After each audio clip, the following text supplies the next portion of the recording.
Dieu est-il un Dieu qui aime l'ordre, la discipline et tout ça? Oui ou non? Vous êtes sûr? Et par pourquoi on n'y est pas? Pourquoi on est un peu comme... dès qu'il y a quelque chose qui sort de notre goût, on essaye de se rebeller, alors que c'est juste une question de discipline. Au cas où vous étiez dans le sens contraire, j'ai fait ici, Nombre chapitre 8. Vous savez, franchement, voilà ce que dit Dieu. Quand on sonnera de la trompette, toute l'assemblée se réunira près de toi. C'est la première chose qu'on demandait à Israël dans le désert. Premier son de trompette, tout le monde se tourne vers Moïse. Regardez Moïse. Autour près de toi, à l'entrée de la tente de la rencontre. Si l'on sonne que d'une trompette, le prince, les chefs des milliers d'Israël se réuniront près de toi. Ça veut dire l'équipe ministère. Si l'équipe du ministère n'est pas dans la même direction, pareil, c'est la cacophonie. Pourtant, c'est là. C'est le chapitre 8, chapitre 10 de Nombre, verset 3, 9, dans la 21. Se réunira près de toi, ok. Quand vous sonnerez avec éclat, c'est-à-dire Dieu a même défini, Dieu n'a même pas dit comme ça, vous sonnez comme vous voulez, il n'y a pas de problème. Non, Dieu a dit, vous devez sonner comme ça pour telle chose, comme ça pour telle chose, comme ça pour telle chose. Dieu n'a pas changé. Ok. Quand vous sonnerez avec éclat, ceux qui campent à l'est partiront en premier. Ah ouais, mais ceux qui étaient à l'ouest, ça veut dire que nous, on va être derrière, quoi. Si l'est part, l'ouest est obligé d'aller derrière, parce que le sud et le nord, ça ne sert à rien. Dieu a dit, c'est ceux qui sont à l'est qui vont. Et quand vous sonnerez avec éclat pour la deuxième fois, ceux qui campent au sud partiront. On sonnera avec éclat pour leur départ. Vous sonnerez aussi pour convoquer l'assemblée, mais pas avec éclat. Le gars qui devait être chargé de sonner la trompette, il devait passer par une formation d'abord. Vous imaginez le son de trompette erroné, ce que ça peut donner où il y a des millions de gens? Il devait sonner et sonne. Qu'est-ce qui s'est passé? Vous voyez? Donc, tout est question d'ordre. Quand vous sonnerez avec éclat pour convoquer l'assemblée, etc., les fils d'Aaron, les prêtres, sonneront de la trompette. Ce sera une prescription perpétuelle pour vous au fil des générations dans votre pays lorsque vous irez à la guerre. Écoutez bien ça maintenant, c'est ça qui est intéressant dans tout ça. Dieu a fait tout ça et ensuite il a dit, lorsque vous irez à la guerre contre l'ennemi et qui vous combattra, vous sonnerez de la trompette avec éclat. Ainsi, vous rappellerez au souvenir de l'Éternel, votre Dieu, et vous serez délivrés de vos ennemis. Finalement, une organisation faite par Dieu, de sonnerie, de trompette et d'ordre, et Dieu dit, vous obéissez à ça, et moi je vous garantis la victoire. Amen. Que dit 1 Corinthiens? Ça, c'est l'Ancien Testament. Maintenant, 1 Corinthiens, il dit quoi dans le chapitre 14? Alors là, c'est ce qui pèse le plus pour nous, c'est les dons spirituels. N'est-ce pas? Pourtant, Paul dit, frères et sœurs, verset 20, 1 Corinthiens 14, versets 20, 33 et 40. Frères et sœurs, ne raisonnez pas comme des enfants. Au contraire, pour le mal, soyez des bébés, mais pour rapport au raisonnement, soyez des adultes. Amen. Nous faut à un moment donné, la partie de l'enfance de notre vie doit passer pour devenir adulte. Soyez des adultes, ok? Mais que tout se fasse convenablement et avec ordre. Car Dieu n'est pas un Dieu de désordre, mais de paix, comme dans toutes les églises des saints. Toutes les églises des saints. Ça veut dire quoi? Que toutes les églises du 1er siècle avaient besoin d'être calibrées, ordonnées. Et vous saviez pourquoi? Vous saviez pourquoi ou pas? Parce qu'elles étaient persécutées aussi. Et qu'une église désordonnée... Vous croyez que l'église en Chine, au Pakistan, en Iran, etc., vous croyez qu'il y a la place pour des chrétiens qui font comme ils veulent? Ils vont vite se faire avoir. Et le pire, c'est qu'ils vont porter de problème aux autres aussi. Parce que si il y a un ordre, écoutez, tout est une question. Pourquoi? Parce qu'il y a un danger. Nous qui sommes ici, ouais, ok, tout ça. Mais, et si l'ordre était aussi pour que vous soyez prêts quand des temps difficiles viendraient? Ouais, mais on n'a pas été entraînés, nous. Moi, j'ai toujours fait, depuis toujours, comme je veux.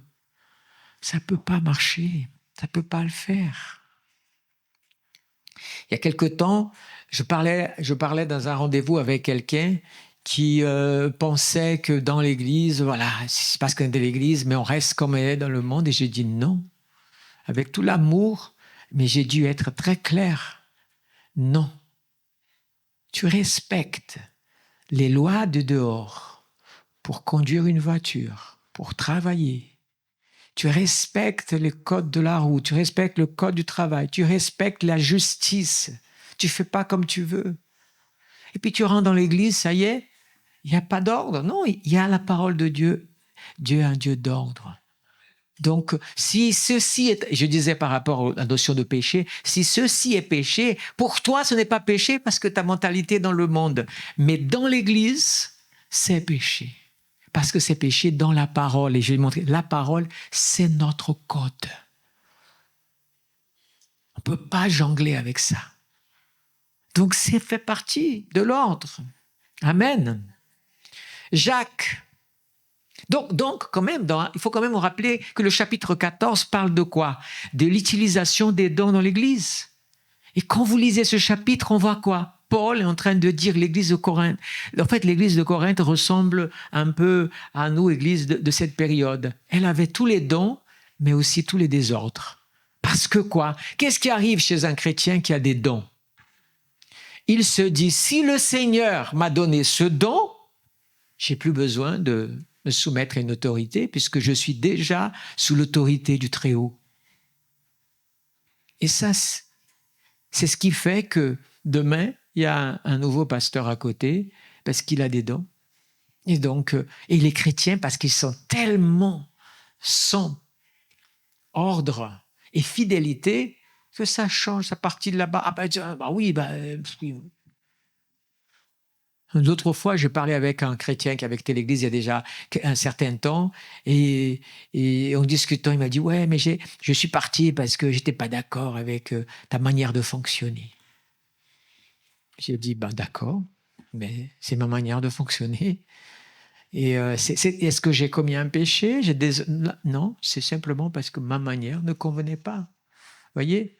Donc, si chacun d'entre nous ne meurt pas soi-même un peu et reste dans sa position, ce sera difficile. On ne peut pas avancer comme ça. Dans les dons spirituels, que 2 ou 3 prient et les autres écoutent. Pas pour apporter, non, pour comprendre ce que l'Esprit parle. Alors, Jacques, qu'est-ce que Jacques va nous dire? Versets 6 à 8. Mais qu'il la demande avec foi, sans douter. Vous savez, le mot désordre dans la Bible, c'est un mot assez long, je ne peux même pas le prononcer, mais il commence par akata. Et puis ça prononce. Donc dans ce mot akata, nous avons ce qui a donné plus tard la partie kata de catastrophe.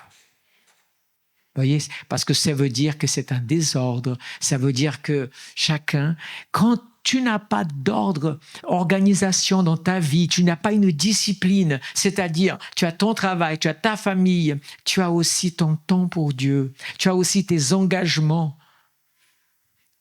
Ta vie, après tu es là, oh là là, ma vie est en désordre, j'arrive pas, c'est impossible de gérer, oh là là, et puis tu es fatigué. Mais oui, catastrophe, parce que ta solution, c'est pas la prière.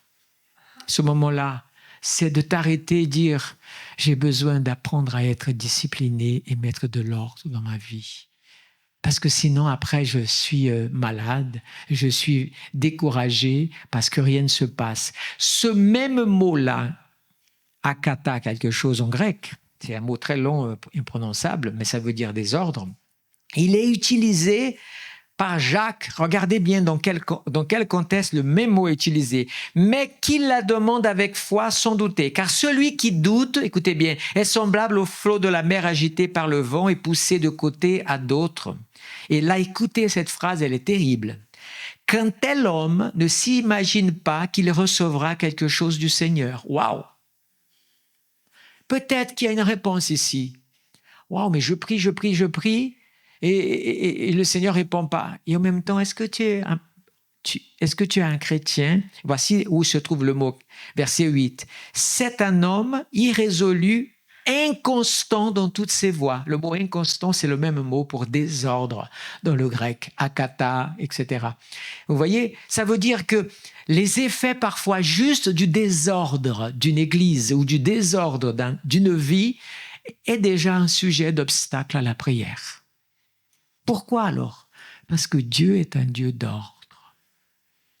Alors on y va pour l'ordre. Pour détruire Jéricho, qu'est-ce qu'il a fallu faire? Non, juste, il a dû avoir de l'ordre.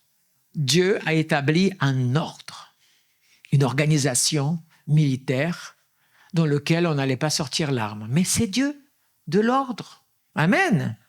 Vous croyez que c'était plaisant pour eux de faire le tour? Tout le monde se rigole. Mais qu'est-ce qu'ils font? Ils se promènent autour de nous, c'est le carnaval ou quoi? Ils sont habillés avec des grosses robes et des trucs comme ça, des trompettes et tout. Ils font le tour une fois, deux fois, trois fois. Les gars les gens du monde de Jéricho, ils ne comprennent pas notre ordre. Parce que nous ne regardons pas ce qui est visible, mais ce qui est invisible. Et le 7e jour, la sonnette a trompé. Quoi? Ils sont fous, là. C'est dimanche, quoi. Ça fait 6 jours. Le 7e jour, c'est Shabbat ou c'est dimanche. Ils se réveillent à 3 heures du matin pour sonner la trompette. Et là, toute la journée, une fois et 2 fois. Je vous laisse imaginer toutes les railleries qu'il y a dû être. Ne laisse pas la raillerie du monde parce qu'elle te juge et ne comprend pas tes choix et tes décisions. Ne laisse pas ça t'influencer et tu vas plaire aux gens pour fondre dans la masse plutôt que de rester dans une position. On peut être ordonné, discipliné et savoir vivre dans un milieu du monde. Et n'importe qui le vit. Je peux vous déclarer que le pasteur que vous avez devant vous, là, qui est très exigeant, etc., quand je suis dehors avec les gens, si vous regardez dans un film, je dis, c'est notre pasteur qui est là. Parce que je me fais, comme disait partout Tatis, tous à tous. Je suis là dans le monde, mais par contre, il n'est pas question, j'ai une attitude qui est celle de, je veux les gagner, mais pour les gagner, pas au détriment de faire n'importe quoi. Pas d'être, je sais la limite que je passe pas. Amen. Donc, quand tel homme qui est irrésolu ne pense pas que Dieu va répondre sa prière. Alors oui, Dieu a établi l'ordre pour... dites avec moi, mais c'est l'Ancien Testament. Alors le Dieu qui a dit que pour la Sainte Seine, il faut quoi? De l'ordre. Qu'est-ce que Paul dit? Car j'ai reçu du Seigneur ce que je vous ai enseigné. Le Seigneur a dit ça, etc. Et puis quoi? Mais ce qui est intéressant, pourquoi je dis que quand on lit le texte de 1 Corinthiens à partir du verset 23, on se dit, mais où est le désordre? Lisez à partir du verset 19. Qu'est-ce qui se passait à la Sainte Seine? Ils mangeaient, ils buvaient, ils étaient sous la table. Désordre complet. Paul a dit, non, c'est pas possible, il manque de respect envers ce moment tellement important. Et Paul va mettre de l'ordre dans les églises. Dans la Sainte Seine, doit avoir de l'ordre, une révérence. Amen. Et l'ordre pour l'utilisation des dons dans l'église, on a déjà parlé. L'ordre, waouh! Est-ce que le ciel, il y a de l'ordre? Est-ce que la chorale du ciel a de l'ordre? Je vous assure que ce n'est pas évident de tenir cet ordre-là. Les séraphins, au livre d'Ésaïe, 800 avant Jésus-Christ, Saint, Saint, Saint est le Seigneur. Dans le livre de l'Apocalypse, c'est-à-dire 800 ans, plus 2026 ans, plus encore jusqu'à ce que vienne le Seigneur et qu'on soit dans ce moment-là, qu'il a la vision, c'est-à-dire de la fin des temps, ils sont toujours là, saint, saint, saint, dans la bonne note, tout, un ordre incroyable. Et vous allez vous dire, ouais, mais c'est des séraphins, quoi. Ok, mais tu peux quand même améliorer, non? Amen. L'ordre pour être autour du trône. Vous avez déjà lu le livre d'Ézéchiel? Le chapitre 1er, le chapitre 2? Il s'est détaillé comme il a vu. Il tournait comme ça, il regardait comme ça. Tout autour du trône de Dieu était dans l'ordre, dans une harmonie. Bien-aimé, le Seigneur parle à ta vie. L'ordre pour servir dans le temple de Dieu. Wow, on connaît, hein?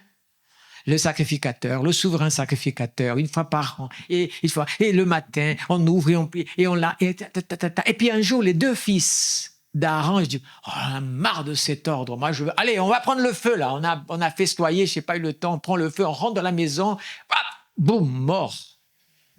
Ils ont cassé l'ordre de Dieu. Ah, vous n'êtes pas mort, hein? Gloire à Dieu. Mais vous avez peut-être parfois attristé le Saint-Esprit, ça fait le même effet. La flamme diminue, vous dites, ah, mais je me sens plus bien, qu'est-ce qui se passe dans ma vie? Pourtant, j'ai pas péché. T'as pas péché, merci Seigneur, mais tu as pas veillé non plus sur ta parole, sur ton action, ton attitude, même ta désinvolture pour la chose qui est importante aux yeux de Dieu. L'ordre pour servir, l'ordre pour les voix et les instruments dans une chorale et orchestre. Qui a déjà chanté dans une chorale ici? Lève la main. Moi, je suis allé chanter dans une chorale, vous savez pourquoi? Parce que je sais que si je chante seul, je chante faux. Mais si je chante avec des gens qui chantent bien, je chante bien. Je sais m'adapter. Et donc, j'ai chanté dans une chorale, je vous dire que comme j'ai de la voix, tant que mon voisin tenait la route, moi, je lâchais. Mais si jamais il me lâchait, j'étais tout seul. Ah, oh! Vous voyez, ça demande une discipline. Alto, soprano, ténor. Et c'est ça. Et en plus, elle a fait bruit tout. Ça demande un orchestre. Vous avez un gars qui fait... On a l'impression qu'on ne comprend rien, mais les gars qui sont là, ils savent tout ce qu'il est en train de faire. Ils sont répétés, tout doit être harmonisé, discipliné. L'ordre pour la prière dans l'église, non? Bien sûr que oui, la Bible laisse clair. Quand nous prions, il y a différents types. L'ordre pour une armée qui veut gagner la guerre. Vous avez déjà vu une armée désordonnée gagner une guerre? Ça n'existe pas. L'église est en guerre. Et la première chose qu'elle négligencie le plus, c'est d'être disciplinée dans sa marche avec Dieu et dans les choses de Dieu.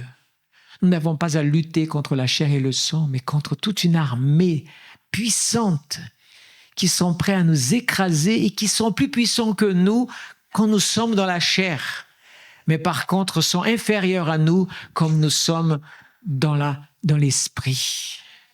Et si nous sommes dans l'esprit, c'est que nous acceptons que Dieu a une façon pour nous de gagner les batailles. D'où un petit clin d'œil pour vous ici. Des fois, on peut lire un livre et on nous donne une recette pour telle ou telle chose, ou des prédicateurs vont sur Internet et nous enseignent des choses en disant, voilà, et moi j'ai fait comme ça, si vous faites, ça va marcher tout ça. Méfiez-vous.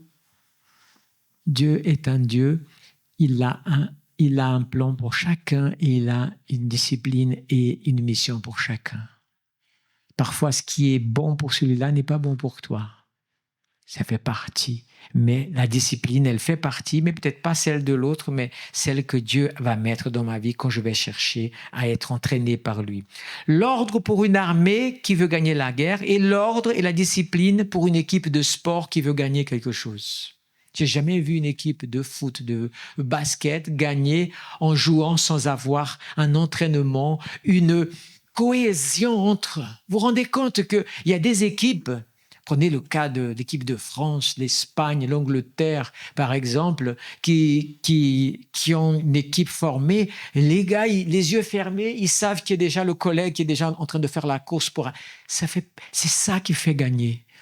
Alors, j'aimerais vous dire une chose. Si nous voulons gagner, bien-aimés, la bataille qui est grande, il nous faut garder l'unité. L'unité, La discipline. Si nous commençons à aller dans tous les sens parce qu'on est une espèce de moment de feu de notre cœur, waouh! C'est beau le feu. Notre cœur, mais il faut qu'il reste allumé constamment, pas simplement une saison de ta vie. Et quand on reste uni, qu'est-ce qui se passe? Quand ton feu, pour une raison quelconque, commence à baisser, tu as le feu des autres qui te chauffe et tu ne perds jamais la chaleur. Parce que le feu mais pour cela, il y a une unité, on est là.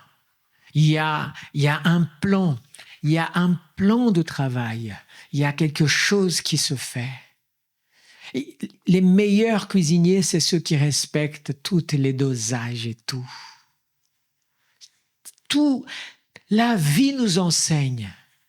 Et je finis par le meilleur des exemples dans lequel regardez-vous dans un miroir. Commencez à vous plaindre à Dieu en disant, Seigneur, mais pourquoi tu as mis mon nez là? Pourquoi j'ai des oreilles là? Pourquoi? Je suis sûr qu'on peut dessiner mieux. Si vous allez plus loin, et pas simplement le miroir, vous allez remarquer que Dieu ne s'est pas raté. Peut-être il a raté quelques-uns, mais ça, c'est entre eux et Dieu. Pardon, je ferme la parenthèse. Non, il n'a raté personne. Dieu sait que quand tu vas manger, le fait que tu sens ce que tu manges apporte un plus. Le fait qu'il t'ait donné 2 oreilles, c'est que tu as besoin de parler moins et écouter plus. Il t'a donné une bouche que tu manges un morceau à la fois. Tu ne peux pas verser le plat entier. Tout un truc. Hein? Tes bras, quand tu marches, tout est en osmose. Et si tu avais la capacité de voyager au fond de ton corps, tu verrais une discipline digne d'un horloger. Dieu a tout mis. Donc ton corps parle de discipline. Maintenant, toi, tu es le rock'n'roll. Tu veux faire à ta tête. Ton corps est le premier à se dire, qu'est-ce que tu me fais là? Tu manges n'importe quoi et tu veux rester en forme. Mais ça ne va pas. Tu veux pas dormir maintenant? Ah ouais, je vais prier, je vais jeûner, je vais faire 15 jours sans dormir. Ok, l'intention est belle. Et pourtant, tu vas quand même souffrir ton corps. Comme je l'ai dit dans le séminaire, il n'y a rien qui t'arrive que quand c'est Dieu qui te demande de faire des sacrifices extrêmes. Quand Dieu te dit, passe 10 jours sans dormir, il va s'occuper de toi. Mais tu as intérêt à être sûr que c'est bien Dieu qui te le dit. Parce qu'il assure que quand il donne le message, et généralement, ce n'est pas pour faire le beau après, c'est parce que derrière, il a une mission pour toi. Amen. Jésus, il est allé jeûner, non? Dans le désert. Pourtant, il a bu de l'eau dans le désert, à volonté. Il savait où était. Et oui. Le diable est venu pour le tenter, mais quand il a fini de jeûner, qui a emmené Jésus dans le désert? D'accord? Donc quand Jésus a fini de jeûner, qu'est-ce qui s'est passé? Un gros repas du ciel est venu et lui a été servi. C'est vrai ou pas? Oui ou non? Vous avez lu la Bible ou pas? On est d'accord? Il a été nourri. Pourquoi? Parce que le Seigneur est responsable de ce qu'il te demande de faire. Et tu sors victorieux de tous les combats parce qu'il est avec toi. Il te donne la force. C'est de la discipline. Gloire à l'Éternel. Je vais terminer avec cette lecture, ça vous dit? Je vais vous dire, c'est pas de moi, ce serait joli, j'aurais bien voulu, mais c'est un homme que Dieu utilise beaucoup. Et effectivement, j'ai gardé cette phrase de sa part parce que j'ai trouvé formidable. Et je vais vous la lire parce que je la lisais ce matin. Voilà, ce matin, je vais conclure avec ça. C'est le témoignage, je crois vous l'avoir déjà même lu, ça, il y a quelque temps, mais je l'ai relu aujourd'hui. C'est pas toute la phrase. Oh, je vous lis. Rappelez-vous toujours que ce n'est pas notre capacité, mais notre disponibilité qui intéresse Dieu. Moi, c'est joli, moi j'aimerais savoir dire des phrases comme ça. Franchement, c'est beau, non? Moi, j'admire. Hein? Rappelez-vous toujours que ce n'est pas votre capacité, mais votre disponibilité qui intéresse Dieu. Donc, ne vous diminuez pas. Ah, mais c'est pas possible, je suis pas comme un tel qui a déjà ce don et tout ça. Tous les jours, Seigneur, si tu as besoin de moi, me voici, je suis là. Aide-moi à comprendre ce qui bloque, mais je veux travailler sur moi, mais je suis disponible. Dieu va t'utiliser même sans être parfait. Il va activer des gens imparfaits. Tout d'un coup, boum, boum, boum, tu es, OK? Lorsque nous sommes disposés à son service, c'est tellement important. Je ne connais pas un pasteur qui n'aime pas quand un chrétien vient dire « Pasteur, si tu as besoin de moi pour quelque chose, je suis disponible, je suis prêt. » Juste ça, vous voyez. Et tout d'un coup, on regarde le sol. Voilà, à son service. Nous nous transformons en un canal qu'il peut oindre pour apporter son pouvoir de guérison et sa présence dans la vie des autres. Amen. Vous comprenez? Ce n'est pas le don que tu vas recevoir de Dieu. C'est ta disponibilité. Parce que même si Dieu te donne le don parce que tu as un ministère, ce don est en toi, mais il ne va pas l'utiliser à tout moment comme on voudrait. Kenneth Hagin, il avait un niveau d'onction impressionnante. Le Seigneur Jésus l'a visité 7 fois. C'est énorme les heures que Jésus a passées avec lui en personne, à discuter avec lui. Mais quand on lit sa vie, son ministère de plus de 50 ans, il y avait des moments qui n'avaient rien que se passait. Il y avait des moments, quand ça venait, c'était... ça chamboulait des milliers de personnes. Donc c'est à la disposition. Cet homme qui dit ça, vous allez voir, vous le connaissez tous. Les miracles glorieux ne se produisent pas à cause d'une compétence particulière que j'ai. Amen. Non, pas amen. Je ne pourrais même pas guérir une fourmi.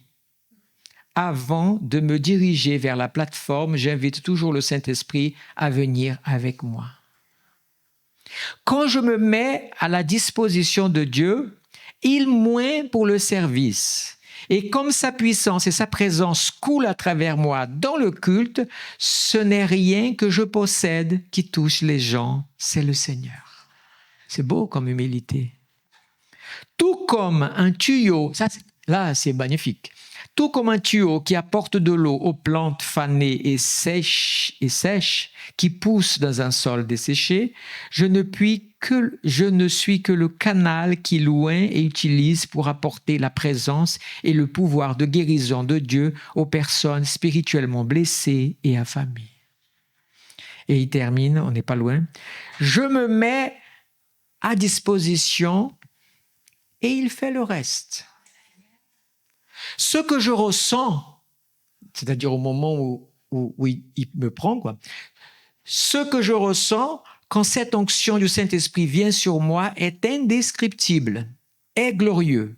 Absolument rien ne peut être comparé à la communion du Saint-Esprit. Son œuvre souveraine va révolutionner ta vie. Amen. Donc, je sais qu'il existe parfois, j'en ai même vu déjà, mais je me méfie un petit peu, c'est, voilà, des façons, ah ouais, si tu veux plus d'onction, tu vas faire ça, tu vas ça. Les gens cherchent l'onction alors que c'est la présence qu'il faut qu'ils cherchent. La présence de Dieu, la visitation, et Dieu verra la différence. Dieu connaît ton cœur, Dieu connaît ton moment, Dieu connaît ta capacité. Quand il t'utilisera, c'est ça que tu pourras être tranquille. C'est qu'à ce moment-là, il sera responsable de toi de A jusqu'à Z. Amen. Seigneur Dieu, me voici. tu me connais, tu connais mes faiblesses, mais tu connais mon cœur. J'ai le désir, Seigneur, d'être un vase pour ta gloire. J'arrive pas toujours, mais maintenant, Seigneur, j'ai compris une chose, que j'ai besoin d'être travaillé par toi. Travaille ma vie, mon caractère, ma chair. Enlève, attention quand vous faites ça si longtemps, hein. Taisez-vous si vous ne voulez pas le dire. Hein. Ma chair, enlève ce qui ne te plaît pas dans des choses qui me blessent et qui me font parfois être fier. Cette partie-là n'était pas prévue, cette prière. Hein. Je préfère vous le dire. Seigneur, je veux être un vase que quand tu voudras, permets-moi de te dire, me voici, remplis-moi et envoie-moi afin que je puisse être une bénédiction pour toute personne vers qui tu m'enverras. Saint-Esprit, ne me lâche pas. Je veux, Seigneur, avoir la force, la persévérance que Jacob a eue quand il s'est accroché à l'ange. Je veux Et pourtant, il n'était pas encore transformé lui non plus. Mais ton toucher l'a changé. J'attends ton toucher pour changer ce que tu veux en moi. Me voici. Quand tu as besoin, me voici. Parce que je désire être une bénédiction. Je désire faire des choses qui glorifient ton nom et qui contribuent pour le royaume de Dieu.